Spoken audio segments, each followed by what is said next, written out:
Nakatayo siya sa may pintuan, nakapamaywang, suot ang kanyang mamahaling seda na damit na hindi man lang nababasa ng ulan. Ang mukha niyang puno ng kolorete ay namumula sa galit o baka sa excitement ng tagumpay. Huwag mong gamitin ang anak ko para pagtakpan ng krimen mo. Nakita ko sa bag mo ang resibo ng pawn shop. Ang kapal ng mukha mo. Napatingin si Choleng kay Lorenzo na nakatayo sa likuran ng asawa, ang amo na itinuring na niyang parang tunay na anak. Sir Enz, Sir, kilala niyo po ako. Ang boses ni Choleng ay garalgal, puno ng pagmamakaawa. Ngunit umiwas lang ng tingin si Lorenzo. Hinilot nito ang kanyang sentido na parang siya pa ang biktima ng sitwasyon. Choleng, nakita ni Bianca ang ebidensya. Ayaw ko ng gulo. Tanggapin mo na lang ang pera na to at umalis ka na. Huwag ka na munang magpapakita. Parang sinaksak ng kutsilyo ang puso ni Choleng. Ang batang pinalakin niya, ang lalaking ipinangako niyang babantayan noong namatay ang unang asawa nito, ngayon ay hindi man lang siya kayang ipagtanggol. Ang pera na inaabot nito ay parang insulto sa 2 dekadang serbisyo at pagmamahal. Yaya, Yaya Choleng, wag po. Isang maliit na tinig ang nagpabigat, lalo sa dibdib ni Choleng, si Amara. Ang 6 na taong gulang na bata ay tumakbo palabas ng bahay, nakapaa at yumakap ng mahigpit sa basang binti ni Choleng. Mama Bianca, wag po si Yaya. Ako po ang may kasalanan. Ako po ang nagwala ng singsing. Huwag po si Yaya. Iyak ng bata. Ang kanyang maliliit na balikat ay yumuyugyog sa takot. Mabilis pa sa kidlat na hinablot ni Bianca ang braso ni Amara. Halos mapigtas ang buto ng bata sa higpit ng pagkakahawak ng madrastra. Bitawan mo ang magnanakaw na yan, Amara. Gusto mo bang maging katulad niya? Bulyaw ni Bianca, sabay hila sa bata palayo. Pero yaya ko po siya. Hikbi ni Amara, pilit inaabot ang kamay ng matanda. Sa huling pagkakataon, nagtama ang mata ni Yaya Choleng at ni Amara. Nakita ni Choleng ang takot sa mata ng bata. Takot na hindi dahil sa pagkawala ng yaya, kundi takot sa kung ano ang mangyayari kapag wala na siya. Alam ni Choleng na hindi siya pwedeng umalis nang walang iniiwan na proteksyon. Habang nagkakagulo, habang hinihila ni Bianca si Amara, at habang nakatalikod si Lorenzo, mabilis na dinampot ni Choleng ang isang lumang manyika mula sa tumpok ng kanyang mga gamit. Ang manyikang gulagulanit na tinatawag nilang tik-tik. Nang mahila ni Bianca si Amara pabalik, nagkunwari si Choleng na hahawakan ng kamay ng bata, pero mabilis niyang naisiksik ang manyika sa nanginginig na mga palad ni Amara. Huwag kang matakot, bulong ni Choleng. Ang boses ay halos hindi marinig sa lakas ng ulan. Nandyan si Tik-Tik. Bantayan ka niya. Ihag mo siya kapag natatakot ka. Pangako. Tumango si Amara. Niyakap ng mahigpit ang manyika sa kanyang dibdib, parang yun na lang ang natitirang salbabida sa gitna ng bagyo. Manong, ilabas ang basurang to, utos ni Bianca sa driver. Walang nagawa si Choleng nang bitbitin siya ng driver palabas ng gate. Rinig na rinig ang kalansing ng bakal na gate nang isara ito ng padabog sa kanyang mukha. Sa loob ng bakuran, hila-hila ni Bianca si Amara pabalik sa pintuan ng mansyon. Bago tuluyang pumasok, lumingon si Bianca sa gate kung saan nakatayo si Choleng. Isang ngisi ang gumuhit sa labi ng madrastra, isang ngangiti na hindi nakikita ni Lorenzo. Pagpasok nila, narinig ang malakas na pagbagsak ng pinto na sumara. Ang tunog ng lock na pinihit ay parang hatol ng kamatayan. Nasa loob na sila. Wala na si Yaya. At sa madilim na pasilyo, inilapit ni Bianca ang kanyang mukha sa tenga ni Amara. Ang boses nito ay hindi na sumisigaw, kundi isang bulong na mas nakakapangilabot kaysa sa kulog. Ngayon, wala nang kakampi sa'yo. Tayong 2 na lang, anak. Napahigpit ang yakap ni Amara sa manyikang si Tiktik. Sa dilim, parang may kung anong kumislap ng bahagya sa loob ng tiyan ng manyika bago tuluyang nilamon ng dilim ang buong bahay. Sumisilip na ang araw sa malalaking bintana ng mansyon o ng mga manlapas, tila walang nangyaring bagyo kagabi.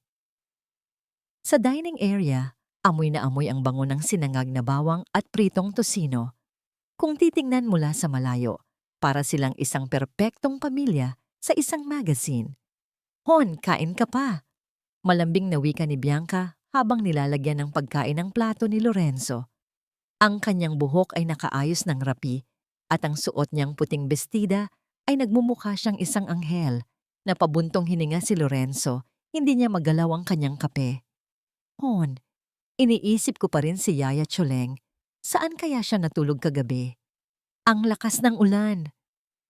Agad na humawak ang kamay ni Bianca sa braso ng asawa. Ang kanyang mukha ay napalitan ng ekspresyon ng matinding pag-aalala. Isang ekspresyong pinag-aralan niya nang maigi sa salamin. Enzo, alam kong mabuti ang puso mo, pero isipin mo naman si Amara. Kung nakayanan ni Choleng na magnakaw sa akin, baka kung ano pa ang gawin niya sa bata. Ginawa ko lang to para sa proteksyon ng pamilya natin. Tumingin si Lorenzo kay Amara na tahimik na nakaupo sa dulo ng mahabang mesa. Nakatungo ang bata, nilalaro lang ang pagkain. Hindi alam ni Lorenzo na sa ilalim ng mesa, nanginginig ang mga tuhod ng anak niya dahil sa matalim na sipa ng paa ni Bianca kanina lang bago bumaba ang ama. Siguro nga tama ka. Pagsuko ni Lorenzo. Dumukot siya sa kanyang wallet at inilabas ang isang itim na credit card. Heto, extension card ko to. Baka ma-stress ka sa pag-aasikaso ng bahay ngayong wala ng katulong. Mag-shopping ka muna o mag-iswa. Kuminang ang mga mata ni Bianca, pero mabilis niya itong tinago sa pamamagitan ng isang mahigpit na yakap. Salamat, Honorable. Ikaw talaga ang the best husband. Tumayo na si Lorenzo, hinalikan sa noo si Bianca, at lumapit kay Amara para tapikin ito sa ulo. Be a good girl, Amara. Makinig ka kay Mama Bianca, ha? Mahal kayo ni Papa. Hindi nakasagot si Amara. Gusto niyang sumigaw. Gusto niyang sabihing, Papa, huwag kang umalis. Pero naunahan siya ng takot nang makita niya ang mga mata ni Bianca na nakatitig sa kanya mula sa likuran ng ama. Narinig na lang nila ang pag-andar ng makina ng sasakyan. Unti-unting humina ang ugong nito hanggang sa tuluyan ng makalabas ng gate. Sa sandaling iyon, ang mainit at maaliwalas na aura ng dining room ay biglang nanlamig. Dahan-dahang nawala ang matamis na ngiti sa mga labi ni Bianca. Ang kanyang mukha na kanina ay parang sa anghel, ngayon ay naging matigas at blangko, para bang nagpalit ng maskara sa isang kisap mata. Dinampot niya ang baso ng tubig at dahan-dahan itong ibinuhos sa makintab na sahig. Pinanood ni Amara ang pagkalat ng tubig sa tiles. Ano pang tinutunganga mo dyan? Ang boses ni Bianca ay mababa pero puno ng diin. Wala na ang yaya mong tagasalo mo. Kumuha ka ng basahan. Linisin mo yan. Ayokong makakita ng kahit isang patak. Papo? Nanginginig na tanong ni Amara. Bingi ka ba? Mariing sagot ni Bianca. Sabi ko maglinis ka at huwag kang kakain hanggat hindi makinang ang sahig na to. Dali-daling bumaba si Amara sa kanyang upuan. Kumuha siya ng basahan sa kusina at lumuhod sa sahig. Habang pinupunasan niya ang tubig, pumatak ang kanyang mga luha, humahalo sa dumi na kanyang nililinis. Tumingala siya saglit sa malaking painting ng kanyang tunay na ina na nakasabit sa dingding. Mama, bulong ng isip niya. Bakit hindi nakikita ni Papa? Bakit iniwan niya ako dito? Habang nakaluhod ang bata, biglang tumunog ang cellphone ni Bianca. Isang mahabang vibration sa ibabaw ng mesa. Sinagot ito ni Bianca at tumalikod. Naglakad papunta sa may bintana para hindi masyadong marinig. Pero dahil sa tahimik ng bahay, dinig pa rin ni Amara ang bawat salita. Hello? Oo. Nakuha ko na ang card. Bulong ni Bianca. Ang tono ay malandi at ibang-iba sa boses na gamit niya kay Lorenzo. Oo nga, umalis na ang matanda. Wala nang sagabal. Malinis na ang daan, Franco. Magkita tayo mamaya. I have a surprise for you. Binaba ni Bianca ang telepono at muling humarap kay Amra. Napansin ng madrastra na nakatitig ang bata sa kanya. Anong tinitingin-tingin mo? Asik ni Bianca. Lumapit siya kay Amara. Habang papalapit, napansin ni Bianca ang mahaba at itim na buhok ng bata na nakalugay. Ang buhok na kuhang-kuha sa namayapang asawa ni Lorenzo. Ang buhok na laging hinahaplos ni Lorenzo tuwing gabi habang sinasabing, "Kamukhang kamukha mo ang mama mo." Kumulo ang dugo ni Bianca sa inggit. Ayaw niyang may nagpapaalala kay Lorenzo sa babaeng nauna sa kanya. Naglakad si Bianca papunta sa drawer ng kusina. Rinig na rinig ang kalansing ng mga kubyertos habang naghahalongkat siya. Nang humarap siya, hawak na niya ang isang malaki at matalim na gunting na pangkusina. Nanlaki ang mga mata ni Amara. Napaupo siya sa sahig at napaatras hanggang sa tumama ang likod niya sa pader. Yakap-yakap niya ang basahan sa takot. "Masyadong mahaba ang buhok mo, Amara." Nakangising sabi ni Bianca habang pinaglalapat ang dalawang talim ng gunting. Ang tunog ng bakal na nagkikiskisan ay napakatalim sa pandinig. "Huwag po, Mama Bianca. Gusto po ito ni Papa." Iyak ni Amara. "Wala dito ang papa mo." Sigaw ni Bianca habang hinahablot ang buhok ng bata. "At ayoko nang may kamukha ang patay na babaeng yon sa pamamahay ko." Isang malakas na tunog ng paggupit ang umalingaw-ngaw sa kusina.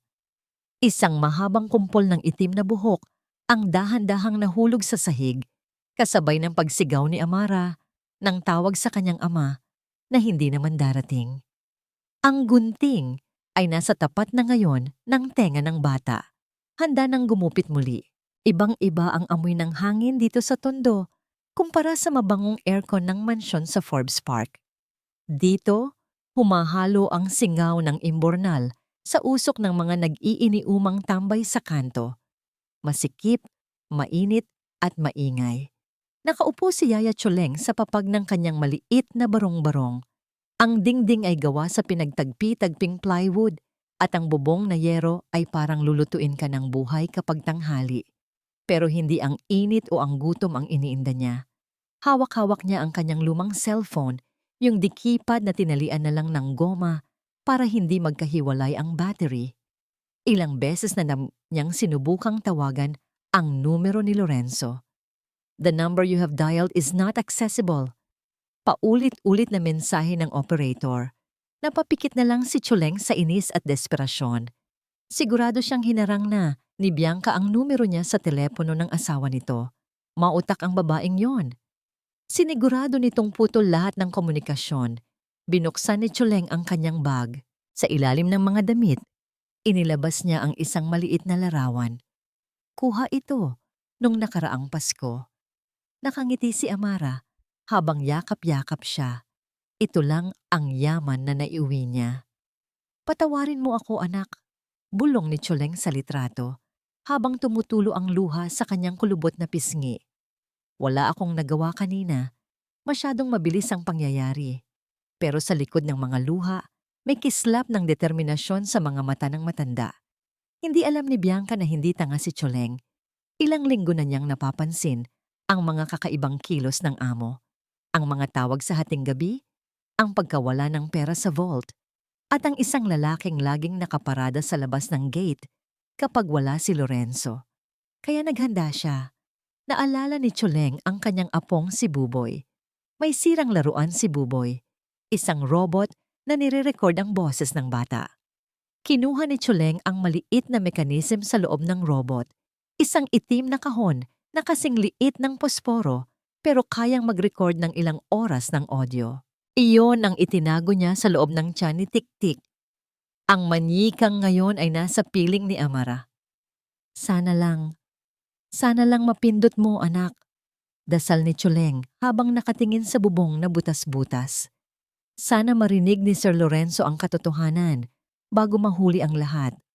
Samantala, sa malaking ngunit malamig na mansyon ng mga manlapas, Balot ng kadiliman ang kwarto ni Amra. Nakaupo ang bata sa gitna ng kanyang malawak na kama.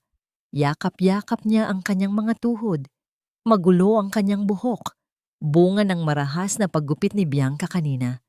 Ang dating mahaba at bagsak niyang buhok na parang sa kanyang ina, ngayon ay pira-piraso at hindi pantay. Tila nginat-ngat ng daga. Masakit pa rin ang anit niya sa pagkakahila. Pero mas masakit ang puso niya. Wala na si Papa, wala na si Yaya. Siya na lang mag-isa kasama ang monster sa kabilang kwarto. Yaya? Hikbi ni Amara. Natatakot po ako. Kinuha niya si Tik-Tik, ang lumang manyika na iniwan ni Choleng. Ang damit nito ay luma na at ang isang mata ay medyo natatanggal na. Pero para kay Amara, ito ang pinakamagandang manyika sa mundo dahil amoy Yaya Choleng ito, amoy efficacent oil at pulbos. Niyakap ni Amara ang manyika ng mahigpit. Sobrang higpit, parang ayaw na niyang bitawan. Isiniksik niya ang kanyang mukha sa malambot na tiyan ng manyika habang patuloy sa pag-iyak. Sa higpit ng kanyang yakap, hindi niya namalayan na ang kanyang maliit na hinlalaki ay bumaon sa gitna ng tiyan ni Tik-Tik. Isang mahinang tunog ang umalingaw-ngaw sa tahimik na kwarto. Isang klik mula sa loob ng palaman ng manyika. Biglang may mahinang ilaw na kulay pula ang kumurap-kurap mula sa ilalim ng damit ng manyika. Parang munting puso na tumitibok sa dilim. Hindi ito napansin ni Amara dahil nakasubsob ang mukha niya sa unan. Pero ang pulang ilaw ay patuloy sa pagkislap. Tanda na gising na ang tenga ng ebidensya. Bukas na ang recording. At sa pasilyo, rinig na rinig ang yabag ng high heels ni Bianca na papalapit sa kwarto ng bata. Bumukas ang pinto ng marahas, kaya't lumikha ito ng malakas na kalabog nang tumama ang seradura sa pader. Agad na pumasok ang liwanag mula sa pasilyo na gumuhit ng isang mahaba at nakakatakot na anino sa sahig ng kwarto ni Amara. Sa gitna ng liwanag na yon ay nakatayo si Bianca. Ang kanyang anino ay tila isang higante na handang lumamon sa munting bata. Amoy na amoy ni Amara ang matapang na pabango ng madrastra. Isang amoy na dati ay akala niya'y mabango, pero ngayon ay nakakasulasok na parang lason. Gising ka pa pala? Ang malamig na tanong ni Bianca. Napaurong si Amara sa sulok ng kama. Sa sobrang takot, mas lalo niyang idiniin ang pagkakayakap kay Tik-Tik sa kanyang dibdib. Hindi niya alam na dahil sa higpit ng yakap niya, natakpan ng kanyang braso ang kumukurap-kurap na pulang ilaw sa tiyan ng manyika. Ligtas itong nakatago mula sa matatalim na mata ni Bianca. Pumasok si Bianca sa kwarto. Rinig ang bawat tapak ng kanyang takong sa wooden floor. Huminto siya sa gilid ng kama at tinitigan ang magulong buhok ni Amara na ginupit niya kanina. Tandaan mo to, Amara, bulong ni Bianca habang nakaduro ang kanyang daliri na may mahahabang kuko sa mukha ng bata. Kahit anong iyak mo, walang makakarinig sa'yo. Nasa abroad ang tatay mo. At kahit bumalik siya, sa akin lang siya maniniwala. Baliw ka sa paningin niya. Isang batang sira ang ulo. Humikbi si Amara, nanginginig ang buong katawan. Hindi po ako baliw. Sumasagot ka pa. Asik ni Bianca. Akmang hahablutin niya ang manyika, pero nandidiring iniurong niya ang kanyang kamay. Ang baho ng laruan na yan, amoy mahirap. Basura katulad ng yaya mo. Tumalikod si Bianca at naglakad pabalik sa pinto. Bago siya lumabas, lumingon siya muli. At ang kanyang mga mata ay nanlilisik sa dilim. Matulog ka na. At wag na wag kang magsusumbong tungkol sa buhok mo. Dahil sa susunod, hindi lang buhok ang gugupitin ko. Dila mo na. Padabog na isinara ni Bianca ang pinto. Muling nilamon ng dilim at katahimikan ang kwarto. Nang makaalis ang madrastra, dahan-dahang lumuwag ang yakap ni Amara kay Tik-Tik. Sa ilalim ng manipis na damit ng manyika, sa gitna ng kadiliman, patuloy pa rin ang mahina ngunit malinaw na pagkislap ng pulang ilaw. Blink, blink, blink. Narinig nito ang lahat. Ang banta, ang pangaalipusta, Ang kasamaan, nasa loob na ng manyika ang unang bahagi ng katotohanan. Ilang sandali pa lang ang nakalipas matapos mawala sa paningin ang sasakyan ni Lorenzo. Nagbago na agad ang ihip ng hangin sa loob ng mansyon. Kung kanina ay balot ng katahimikan ng bahay, ngayon ay dumadagundong ang malakas na tugtog mula sa stereo sa sala. Ang mga mamahaling vase at palamuti ay umaalog sa lakas ng bass. Sa kwarto ni Bianca, nagpalit siya ng anyo. Tinapon niya sa kama ang kanyang disente at kagalang-galang na bestida. Pinalitan niya ito ng isang pulang silk robe na manipis at halos wala nang tinatakpan. Naglagay siya ng mas matingkad na lipstick, yung kulay ng dugo, at nag-spray ng pabango sa kanyang leeg at dibdib. Hindi nagtagal, narinig ang pagbusina ng isang sasakyan sa labas. Hindi ito ang sedan ni Lorenzo. Ito ay tunog ng isang maingay na sports car. Binuksan ni Bianca ang pinto ng may malawak ng ngiti. Pumasok ang isang lalaki. Si Franco. Matangkad, gwapo, pero may hangin sa kilos. Ang kanyang mga mata ay mapanuri.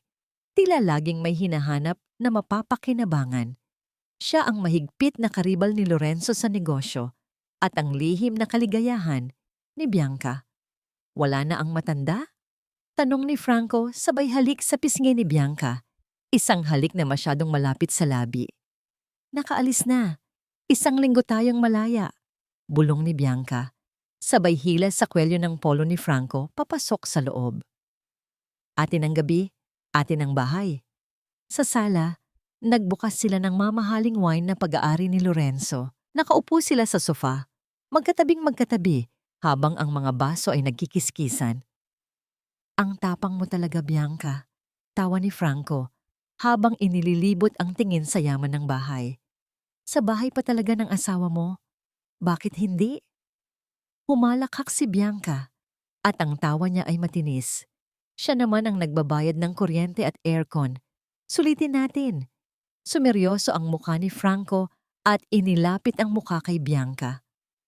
Nasaan na yung hinihingi ko? Yung blueprint ng bagong project ng kumpanya niya? Kailangan ko yon bago ang bidding sa Friday. Ngumisi si Bianca at tinapik ang pisngi ng lalaki. Huwag kang atat, honey. Nasa safe na. Ibibigay ko sa'yo. Pero pasayahin mo muna ako ngayong gabi. Habang nagtatawanan at naglalandian ang 2 taksil sa ibaba. Iba naman ang mundo sa itaas na palapag. Sa kwarto ni Amara, madilim at mainit.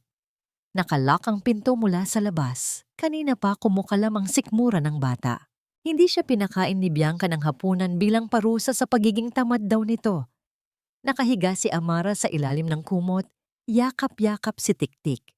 Sa kanyang munting palad, may hawak siyang isang durog-durog na biskwit, ang nag-iisang piraso na naitago niya sa bulsa noong merienda. Tik-tik! Bulong ni Amara, habang pilit na isinusubo ang mumo ng biskwit sa bibig ng manyika. Kain ka na! Hati tayo, ha? Huwag kang magutom. Tumutulo ang luha ni Amara sa gutom, pero mas inuna pa niyang alukin ang kanyang kalaro. Ang tunog ng kanyang tiyan na kumukulo ay natatakpan ng ingay ng tawanan mula sa ibaba. Babalik si Papa. Babalik si Yaya. Paulit-ulit na mantra ni Amara habang hinihimas ang buhok ng manyika. Sa ilalim ng damit ni Tiktik, patuloy ang pagkurap ng pulang ilaw.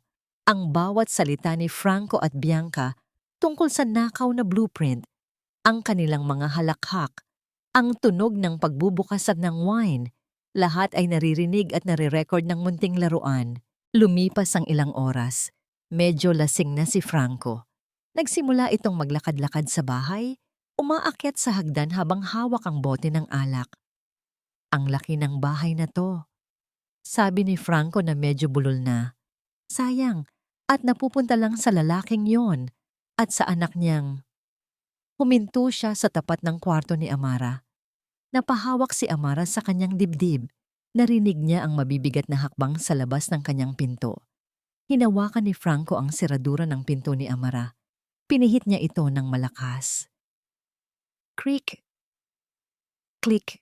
Ang tunog ng seradura na pilit binubuksan ay parang kulog sa pandinig ng bata. Nagsiksikan si Amara sa pinakasulok ng kanyang kama, nanginginig, habang tinatakpan ng bibig para hindi humimik. Franco, ano ba? Ang boses ni Bianca ay umalingaw-ngaw sa hallway. Mabilis na umakyat ang babae at hinila ang braso ng lalaki palayo sa pinto. Anong ginagawa mo? Asik ni Bianca.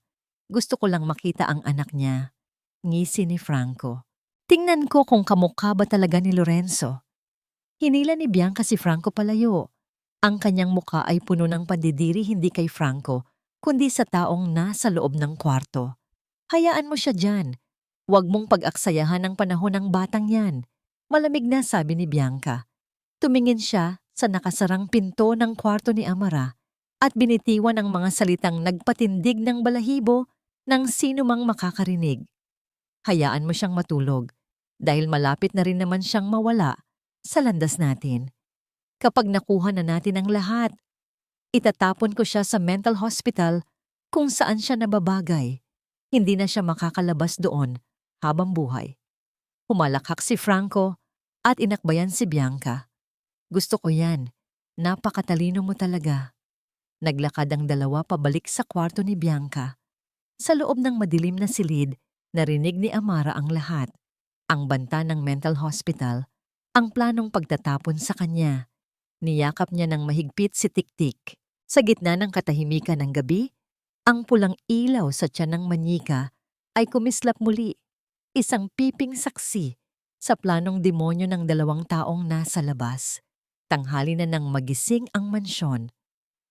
Sa sala, nagkalat ang mga basyo ng mamahaling alak at mga tirang pagkain mula sa pista ni na Bianca at Franco kagabi. Tulog pa si Franco sa sofa, nakataas ang paa sa center table habang si Bianca ay nasa kusina, nagtitimpla ng kape para sa hangover. Biglang nabasag ang katahimikan ng isang pamilyar na tunog. Ang ugong ng makina ng sasakyan na pumasok sa gate. Sinundan ito ng tunog ng pagbukas ng mabigat na pintuan ng garahe. Nanlaki ang mga mata ni Bianca. Nabitawan niya ang kutsaritang hawak at kumalansing ito sa sahig. Diyos ko, si Lorenzo. Agad na tumakbo si Bianca sa sala at niyugyog ang natutulog na si Franco. Gising! Gising, gago! Nandyan ang asawa ko! Napabalikwas si Franco. Gulo-gulo ang buhok at amoy alak. Ano? Sabi mo 1 week siya sa Japan? Ewan ko. Magtago ka. Bilis. Nagkandara pa ang dalawa. Mabilis na dinampot ni Franco ang kanyang sapatos at coat. Itinulak siya ni Bianca papunta sa sliding door na nagdudugtong sa garden sa likod. Doon ka sa likod dumaan. Umakyat ka sa bakod. Bilis! Nang maisara ni Bianca ang sliding door, eksto namang bumukas ang main door. Pumasok si Lorenzo. Hila-hila ang kanyang maleta. Mukhang pagod at stress. Bianca? Hon? Tawag ni Lorenzo. Mabilis na inayos ni Bianca ang kanyang buhok. Huminga ng malalim para pakalmahin ang kabog ng dibdib. At humarap sa asawa na may pilit ng ngiti. Enzo? Hon? Sinalubong niya ito ng yakap. Pero halata ang tensyon sa kanyang katawan. Ang aga mo naman? Akala ko ba? Next week pa? Hinalikan siya ni Lorenzo sa pisngi, pero kumunot ang noo nito. Suminghot siya sa hangin. Bakit amoy? Alak? At sigarilyo? Naninigarilyo ka ba? Nanigas si Bianca. Mabilis na gumana ang utak niya. May bisita ako kagabi. Yung mga kumare ko. Alam mo na, girl bonding.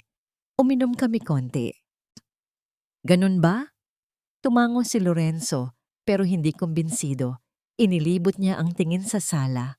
Magulo ang mga throw pillow. May mga baso sa mesa. Bumalik ako kasi nakalimutan ko yung contract document sa vault. Kailangan ko kunin ngayon din at aalis din ako agad. Papuntang airport. Nakahinga ng maluwag si Bianca. Okay. Sige, kunin mo na. Ipaghahanda kita ng snacks. Habang paakyat si Lorenzo sa hagdan, bumukas ang pinto ng kwarto ni Amara sa itaas. Lumabas ang bata. Bit-bit si Tik-Tik. Maputla si Amara at ang itim na circle sa ilalim ng mata niya ay halatang halata. Payat na payat ito na parang ilang araw nang hindi kumakain ng maayos. Papa? Mahinang tawag ni Amara. Ang boses niya ay parang sa isang munting kuting na nanghihina. Natigilan si Lorenzo. Parang tinusok ang puso niya nang makita ang itsura ng anak. Amara? Anak? Dali-daling umakyat si Lorenzo at lumuhod para yakapin ang bata. Bakit ganyan ang itsura mo? May sakit ka ba? Akmang yayakapin ni Lorenzo si Amara, pero biglang napaatras ang bata. Itinaas ni Amara ang kanyang mga braso para protektahan ang ulo at napapikit ng mariin. Isang reaksyon ng batang sanay na nasasaktan. Nanigas si Lorenzo. Ang mga kamay niya ay nakabitin sa ere. Anak, bakit ka natatakot kay Papa? Nanginginig ang boses ni Lorenzo. Napamulat si Amara. Nakita niya ang lungkot sa mata ng ama, pero nakita rin niya si Bianca na nasa paanan ng hagdan, nakatingin sa kanya ng matalim habang hinihimas ang leeg. Isang senyales ng bantana, lagot ka sa akin. Wala po, Papa. Utal na sagot ni Amara. Sabay yuko. Masama lang po pakiramdam ko. Tumayo si Lorenzo. Mabigat ang loob. Humarap siya kay Bianca. Bianca, bakit parang takot na takot ang bata? At bakit ang payat niya? Umakyat si Bianca. Hinawakan sa braso si Lorenzo ng malambing. Hon, sinasabi ko naman sa'yo, di ba? May tantrum siya lately. Ayaw kumain. Minsan nagwawala. Baka kailangan na natin siyang ipatingin sa espesyalista. Sa utak? Napahilamos si Lorenzo sa mukha. Kukuha lang ako ng dokumento. Pumasok si Lorenzo sa kanyang home office. Pagkalabas niya, dumaan siya sa sala para magpahinga saglit bago umalis ulit. Umupo siya sa sofa kung saan natulog si Franco kanina. Pag-upo niya, naramdaman niya na may matigas na bagay sa ilalim ng kutsyon. Kinapa niya ito. Inilabas ni Lorenzo ang kanyang kamay. Sa kanyang palad, may isang gintong cufflink. May nakaukit na letrang F sa gitna nito. Tinitigan ito ni Lorenzo. Wala siyang cufflink na ganito. At lalong wala siyang kaibigan na F ang pangalan na bumibisita sa bahay. Bianca, tawag ni Lorenzo. Ang boses niya ay kalmado, pero may talim na nakatago sa ilalim. Yes, Hon? Sagot ni Bianca mula sa kusina. Abala sa paghuhugas ng mga basong ginamit nila ni Franco. Sino nga ulit ang mga bisita mo kagabi? Mga kumari mo? Oo, sina Maring Tess at Maring Susan. Bakit? Mahigpit na isinara ni Lorenzo ang kanyang palad. Ibinaon ang gintong cufflink sa kanyang kamao hanggang sa masakit na ito sa balat.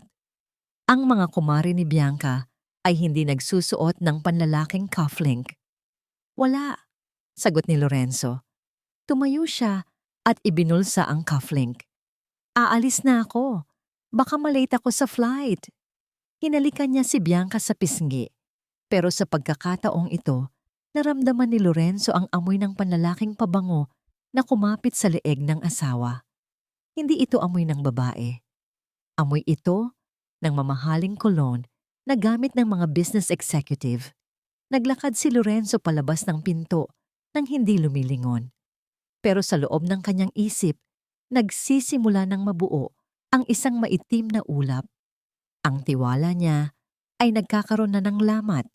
Pagkasakay niya sa kotse, hindi niya agad pinaandar ang makina. Binuksan niya ulit ang kanyang palad at tinitigan ang cufflink. Pff! Bulong ni Lorenzo. Franco? Ang pangalan ng karibal niya sa negosyo ay Franco. Muling binuhay ni Lorenzo ang makina. Umalis siya. Pero hindi na siya ang parehong lalaki na dumating kanina. Ang bulag na pagmamahal ay nagsisimula nang magkaroon ng paningin. Hindi tumuloy si Lorenzo sa airport. Sa halip, ipinarada niya ang kanyang sasakyan sa isang tahimik na sulok ng parking lot ng isang coffee shop. Patay ang makina, pero ang isip niya ay umaandar ng mabilis, kasing bilis ng kabog ng kanyang dibdib. Sa kanyang palad, Muling tinitigan ni Lorenzo ang gintong cufflink na may letrang F. Mabigat ito, malamig sa balat at tila nanunudyo. Franco, bulong ni Lorenzo. Posible kaya? Kinuha niya ang kanyang cellphone. Nanginginig ang kanyang mga daliri habang idinadial ang numero ng kanyang private accountant. Hello, Tess? Paki-check nga ang transaction history ng supplementary credit card ni Bianca for the last 3 months. Ngayon din. Ilang minuto lang ang lumipas, pero para kay Lorenzo ay parang ilang oras ang itinagal. Narinig niya ang tunog ng pagtipa sa computer sa kabilang linya. Kasunod ang boses ni Tess na may halong pag-aalangan. Sir, medyo malalaki po ang withdrawals. May mga purchases sa Louis Vuitton, alahas. At madalas po ang bills sa Le Chateau Restaurant tuwing Friday night. Di ba po nasa out-of-town meetings kayo tuwing Friday? Napapikit si Lorenzo. Ang Le Chateau ay paboritong restaurant ni Franco. At ang mga petsa, tumutugma sa mga panahon na wala siya sa bahay. Salamat, Tess. I-email mo sa akin lahat. Binaba ni Lorenzo ang telepono. Ang hinala ay nagiging katotohanan. Pero may isa pang bagay na mas mahalaga kaysa pera. Si Amara. Pinaandar ni Lorenzo ang kotse. Hindi siya uuwi. Pupunta siya sa eskwelahan ni Amara. Pagdating niya sa school, sinalubong siya ng advisor ni Amara na si Teacher Ana. Baka sa mukha ng guro ang gulat at kaba nang makita ang ama. Mr. Manlapas, akala ko po si Mrs. Bianca ang susundo. Gusto kong makita ang anak ko, teacher. At gusto kong malaman, kamusta siya sa klase? Seryosong tanong ni Lorenzo. Nag-alinlangan si Teacher Ana. Tumingin ito sa paligid bago nagsalita ng mahina. Sir, mabuti po at nandito kayo. Matagal ko na pong gustong makausap kayo, pero laging si Mrs. Bianca ang humaharap sa amin. Binuksan ng guro ang drawer at inilabas ang isang drawing book. Ito po ang drawing ni Amara kahapon. Ang assignment po ay My Happy Family. Kinuha ni Lorenzo ang papel. Nanlamig ang buong katawan niya. Walang happy family sa drawing. Ang nakaguhit ay isang itim na bahay. Sa bintana, may isang maliit na bata na umiiyak. At sa labas, may isang malaking babae na may mahahabang kuko at hawak na higanting gunting. Ang buong papel ay puno ng mga linyang itim at pula, tila guhit ng galit at takot. At sir, dagdag ni Teacher Ana, napapansin namin na laging naka-long sleeve si Amara. Kahit mainit, minsan, kapag nagpapalit sila ng PE uniform, may mga pasa siya sa braso at likod, sabi niya. Nadapa lang daw siya sa hagdan, paulit-ulit. Bumagsak ang balikat ni Lorenzo. Ang imahe ni Amara na napaatras kanina nang subukan niya itong yakapin ay muling pumasok sa isip niya. Hindi iyon tantrums, iyon ay trauma. Diyos ko, anong ginawa ko? Bulong ni Lorenzo. Kusang tumulo ang luha sa kanyang mga mata. Pinabayaan ko ang anak ko sa loob ng kulungan kasama ang isang halimaw. Diyos ko, anong ginawa ko? Bulong ni Lorenzo. Kusang tumulo ang luha sa kanyang mga mata. Pinabayaan ko ang anak ko sa loob ng kulungan kasama ang isang halimaw. Mahigpit na nilukot ni Lorenzo ang papel na hawak niya. Ang drawing ng itim na bahay ay parang sumisigaw ng saklolo sa kanyang mga palad. Sir, basag ni Teacher Ana sa katahimikan. May isa pa po kayong dapat malaman. Pumunta po dito si Yaya Choleng noong isang araw. Umiiyak. Nagmamakaawa na makita kahit sa malayo si Amara. Napatingin si Lorenzo sa guro. Anong nangyari? Hindi po namin pinayagan. Malungkot na sagot ng guro. Dahil may memo na galing kay Mrs. Bianca. May restraining order daw po. Kapag lumapit si Yaya Choleng, idedemanda raw po ang school? Natakot kami, sir. Pasensya na po. Parang binuhusan ng malamig na tubig si Lorenzo. Restraining order? Agad-agad? Hindi gawain ng isang simpleng may bahay ang mag-asikaso ng ganoon kabilis, maliban na lang kung planado ang lahat. Salamat na teacher. Tumayo si Lorenzo. Bit-bit ang drawing book. Ang kanyang mukha ay hindi na maipinta sa halong galit at pagsisisi. Aayusin ko ito. Pangako. Nagmamadaling lumabas si Lorenzo ng paaralan. Sumakay siya sa kanyang kotse at pinaharurot ito. Hindi pa uwi, kundi papunta sa address na nakalagay sa lumang biodata ni Choleng na nasa file niya sa opisina. Kailangan niyang makausap ang matanda. Kailangan niyang malaman ang buong katotohanan. Ilang oras ang binayahe ni Lorenzo bago narating ang isang masikip na eskinita sa Tondo. Ibang-iba ito sa mundo ng Forbes Park. Dito, dikit-dikit ang mga bahay, amoy imbor na lang hangin, at nakatingin ang lahat sa kanyang makintab na sasakyan na parang alien na bumaba sa lupa. Bumaba si Lorenzo, hindi alintana ang putik na dumudumi sa kanyang mamahaling sapatos. Hinanap niya ang block number na nakasulat sa papel. Narating niya ang isang maliit na barong-barong na gawa sa plywood at yero. Kumatok siya ng malakas sa pintuan na gawa sa lumang kahoy. "Choleng! Choleng!" sigaw ni Lorenzo. Walang sumasagot. Kumatok siya ulit, mas malakas. Halos mayanig na ang buong dingding. "Yaya Choleng, si Lorenzo ito. Kausapin mo ako." Bumukas ang bintana ng katabing bahay. Isang ali na may curlers sa buhok ang dumungaw, mukhang naiirita sa ingay. "Huy, mister, huwag kang mag-iskandalo dyan," sigaw ng ali. "Manang, nasaan po si Choleng? Dito po siya nakatira, di ba?" Tanong ni Lorenzo, desperado. Tiningnan siya ng ali mula ulo hanggang paa. Nang makita ang suot niyang mamahaling damit, medyo kumalma ito at lumabas ng bahay para makiusyoso. "Wala na sila dyan, sir. Umalis na nung isang gabi pa." "Umalis? Saan pumunta?" "Ewan ko."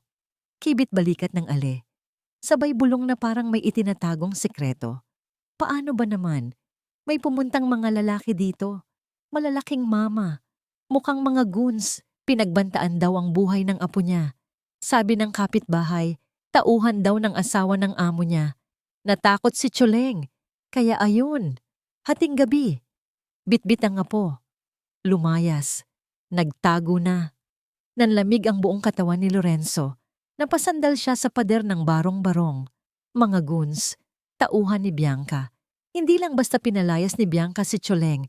Sinigurado nitong hindi na ito makakabalik para magsumbong.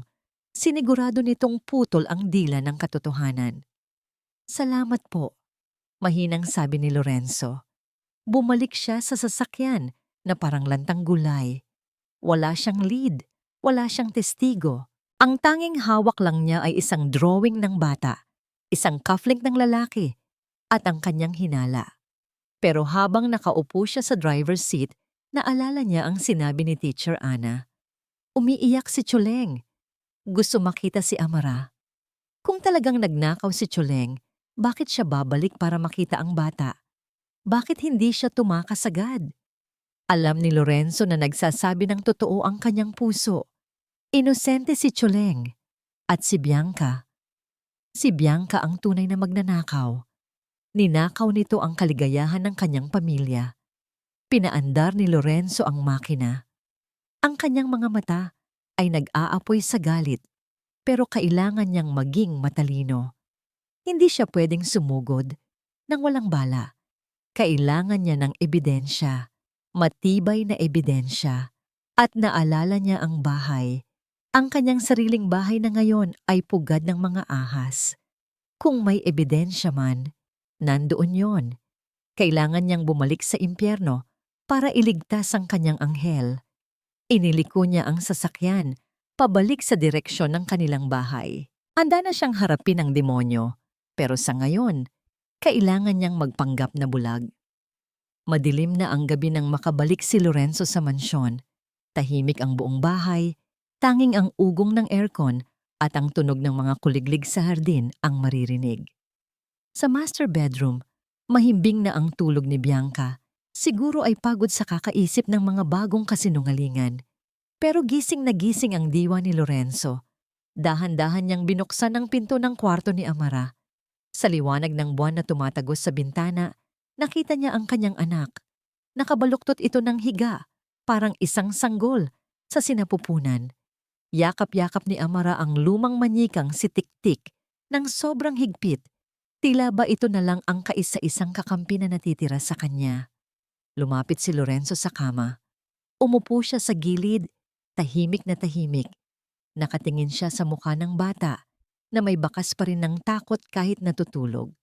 Sa isang iglap, bumalik sa isip niya ang drawing ng itim na bahay at ang gunting. Hindi niya inisip ang negosyo o ang pera o ang cufflink. Sa sandaling iyon, isa lang siyang ama na pinagsisihan ang lahat ng kanyang pagkakamali. Maingat na kinuha ni Lorenzo ang manyika sa bisig ni Amara. Hindi nagising ang bata. Inilipat niya ang manyika sa kanyang palad. Tinitigan niya ito. Ang luma, gusgusing manyika. Ang manyikang hinawakan ni Choleng. Ang huling bagay na iniwan ng matanda para sa anak niya. Hinaplos ni Lorenzo ang tiyan ni Tik-Tik. At doon niya naramdaman ang matigas na bagay sa loob ng palaman. Maingat niyang binuksan ang maliit na tahi sa gilid ng manyika gamit ang kanyang kuko. Pagkatapos, inilabas niya ang maliit, itim na kahon, ang recording device. Pumunta si Lorenzo sa banyo at ikinulong ang sarili doon. Hindi niya alam kung paano gamitin ang device, pero napansin niya ang isang maliit na pindutan na may icon na parang play button. Nanginginig ang kanyang kamay nang pinindot niya ito. Sa simula, tanging ingay at static lang ang narinig. Pagkatapos, isang garalgal na boses ang biglang umalingaw-ngaw sa tahimik na banyo. Ang baho ng laruan na yan, amoy mahirap, basura katulad ng yaya mo. Napahawak si Lorenzo sa pader. Si Bianca iyon. Ang boses na iyon ay boses ng kanyang asawa, pero puno ng pagkamuhi na hindi niya pa naririnig kailanman. Pagkatapos, narinig niya ang boses ni Amara. Humihikbi. Hindi po ako baliw. Sumasagot ka pa, ang sigaw ni Bianca. Tandaan mo to, Amara. Kahit anong yak mo, walang makakarinig sa'yo. Nasa abroad ang tatay mo. Sa susunod, hindi lang buhok ang gugupitin ko. Dila mo na. Napatakip ng bibig si Lorenzo para pigilan ang pagsigaw. Nanginginig ang kanyang mga labi. Ang mga salitang iyon ay parang matatalim na kutsilyong sumaksak sa kanyang dibdib. Sa loob ng ilang segundo, naramdaman niya ang matinding pagsisisi. Lumingon siya sa salamin. Ang nakikita niya ay hindi ang mayaman at matagumpay na Lorenzo Manlapas. Ang nakikita niya ay isang tanga na ama. Muli niyang pinindot ang play button. Ang sumunod na narinig niya ay ang tawa ni Franco. Ang tawanan nila habang nag-iinuman sa kanyang sala. Ang tapang mo talaga, Bianca. Sa bahay pa talaga ng asawa mo. Wala na ang matanda. Isang linggo tayong malaya. Atin ang gabi. Atin ang bahay. Ang sagot ni Bianca. Pero ang pinakamasakit ay ang sumunod na bahagi. Nasaan na yung blueprint ng bagong project ng kumpanya niya? Kailangan ko yon bago ang bidding sa Friday. Tanong ni Franco. Hayaan mo siya dyan. Dahil malapit na rin naman siyang mawala sa landas natin. Kapag nakuha na natin ang lahat, itatapon ko siya sa mental hospital kung saan siya nababagay. Hindi na siya makakalabas doon habang buhay. Naramdaman ni Lorenzo ang pag-init ng kanyang mga mata. Ngayon ay sigurado na siya. Hindi lang siya niloko sa pag-ibig. Siya ay ninakawan. Ang kanyang anak ay biktima ng mental abuse at ang asawa niya ay isang masamang negosyante. Inilabas ni Lorenzo ang recording device. Pinalitan niya ng bagong battery ito at itinago sa kanyang bulsa. Ito na ang ebidensya. Ang boses ng katotohanan. Naglakad siya palabas ng banyo, dumiretso sa kanyang home office. Sa kanyang desk, nakita niya ang isang picture frame. Siya, si Bianca, at si Amra. Nakangiti. Kinuha niya ang frame at hinampas ito ng malakas sa kanyang desk. Ang tunog ng nabasag na salamin ay hindi niya alintana. Sa mga piraso ng basag na salamin, nakita niya ang sarili niya na puno ng puot. Ngayon, tapos na ang pagiging bulag. Ang susunod niyang hakbang ay hindi na paghahanap ng katotohanan. Ito ay paghahanap ng hustisya. Kinabukasan, bumangon si Lorenzo na may mukhang kalmado at blangko. Ang kanyang mga mata ay parang dalawang bato, matigas at walang emosyon. Walang makakabasa sa isip niya. Sa kusina, abala si Bianca sa paghahanda ng kape. Ngumiti ito ng matamis, ang ngiting sanay na niyang ipakita sa harap ng kamera. Good morning, Hon. Naayos mo na ba ang documents mo? Oo, maikling sagot ni Lorenzo. Lumapit siya kay Bianca at hinalikan ito sa noo, pero ang halik niya ay malamig. Iniisip ko lang, hindi ako natuloy sa Japan. Napatigil si Bianca sa pagtimpla ng kape. Ha? Bakit naman? Naisip ko lang, sabi ni Lorenzo habang nagsasali ng kape, kalmadong kalmado. Masyadong malaking dilang papasukin natin. Gusto kong i-finalize muna ang lahat dito bago ako umalis. Baka may magtangka pang manira sa atin habang wala ako. Alam mo na, ang daming inggit sa mundo. Nagpanggap si Bianca na nag-aalala. Naku, tama ka. Grabe, mabuti na lang at hindi ka umalis. Oo, kaya eto ang plano ko. Patuloy ni Lorenzo. Para makasigurado, ililipat ko ang kontrol ng halos kalahati ng assets ko sa iyo, Hon. Gusto kong ikaw ang mag-manage habang wala ako. Para kahit may mangyari sa akin, secure ka at si Amara.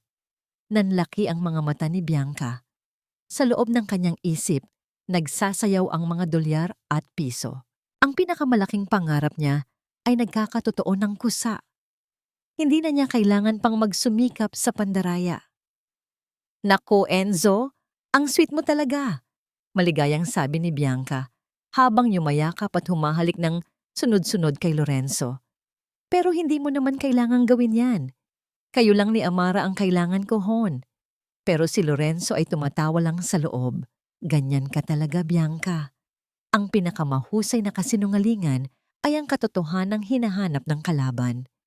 Hindi, Hon. Gusto ko para mas secure tayo, maring sabi ni Lorenzo. Kaya pupunta tayo sa abogado mamayang hapon. Pipirmahan mo ang mga papeles. At sa Thursday, aalis ako para makipag-meeting sa Singapore para di na madelay. 1 week lang ulit, Hon. Sinamantala ni Bianca ang pagkakataong ito para magtanong tungkol sa blueprint. Hon, tungkol sa mga documents mo, yung sa bagong bid, kailangan ko bang tingnan yon para ma-familiarize ako? Oo. Nasa vault. Pero huwag ka nang mag-abala. Sagot ni Lorenzo. Kinuhanan ko na ng kopya. I-email ko na lang sa'yo mamaya. I-print mo na lang. Nakahinga ng maluwag si Bianca. Ang plano ay natupad. Ang pera at ang blueprint, lahat ay nakuha niya. Dahil sa sobrang tuwa, bumaling si Bianca kay Amara na tahimik na kumakain ng almusal. Sa pagkakataong ito, hindi niya sinipa ang bata. Sa halip lumapit siya at hinaplos ang ulo ni Amara, kunwari lang. Oh, tingnan mo ang anak ni Papa. Kainin mo yang lahat, ha? Para lumaki ka at maging kasing ganda ni Mama. Malambing na wika ni Bianca. Ngunit sa gitna ng haplos, matalim ang kanyang titig sa bata. Isang titig na nagpapaalala kay Amara na ito ay isa lamang palabas. Pagkatapos ng almusal, umalis si Lorenzo. Hindi siya pumunta sa opisina. Sa halip, tumawag siya sa kanyang abogado, sa kanyang head of security, at sa mga pulis. Kailangan ko ng warrant for child abuse, fraud, at conspiracy to commit corporate espionage. Ang utos ni Lorenzo. Huwag na huwag kayong magpapakita sa bahay hanggat hindi ko sinasabi. At huwag kayong magsasabi ng kahit anong detalye kay Bianca, kahit isang salita. Kumuha rin si Lorenzo ng mga bagong kagamitan, mga microcamera na kamukha ng mga decorative na kagamitan at mga bagong recording device na kayang mag-transmit ng live feed. Pagbalik niya sa mansyon, mabilis niyang inilagay ang mga kamera sa iba't ibang sulok ng bahay. Sa sala, sa kusina, at sa may pinto ng home office. Pagdating ng gabi, nag-dinner sila. Sweet na sweet si Bianca kay Lorenzo. Nagkwento ito tungkol sa mga plano niya sa kanilang kayamanan. Hindi alam na ang bawat salita niya ay nire-record. Hon, sa Wednesday, magpapadala ako ng money sa bank account ni Franco Este ng kaibigan ko. Bulol na sabi ni Bianca. May emergency lang siya sa business, pero babayaran niya rin agad yan. Sure, Hon, nakangiting sagot ni Lorenzo. Sa Wednesday, huli na ang lahat para sa'yo, Bianca. Miyerkules, ang araw ng pag-alis ni Lorenzo.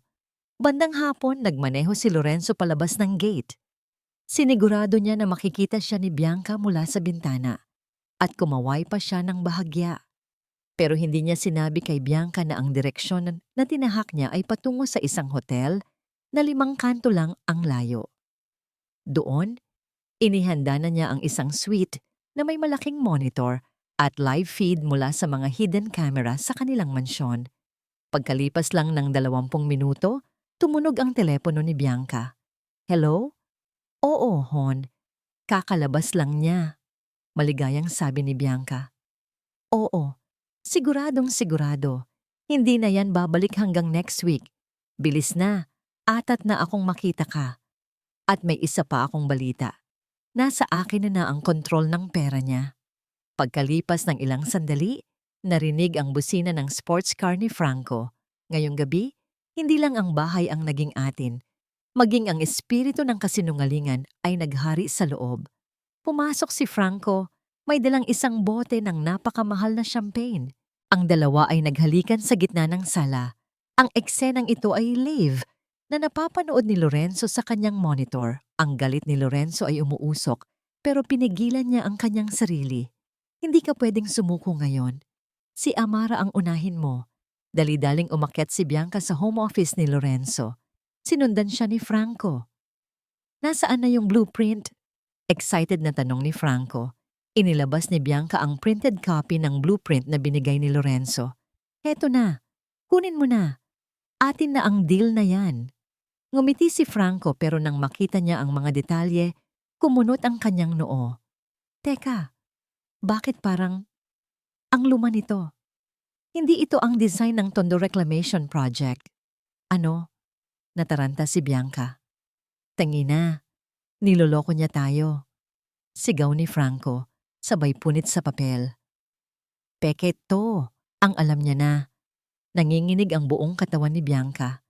Hindi niya pwedeng malaman. Sinungaling. Hindi niya ako hahayaang manalo. Sa gitna ng galit, biglang naisip ni Franco ang vault. Wala tayong pakialam sa blueprint. Yung pera, sabi mo, may access ka sa account niya. Ilipat mo na agad lahat, ngayon na. Nagmamadaling bumaba ang dalawa sa kwarto ni Lorenzo para kuhanin ang laptop. Nagbukas si Bianca ng bank application. Pero nang ilagay niya ang password, biglang may lumabas na error message sa screen. Security alert. All major transactions require biometric authentication of the main account holder. Ano to? Ano tong pesteng biometric na to? Sigaw ni Bianca. Sabay hagis ng laptop sa sofa.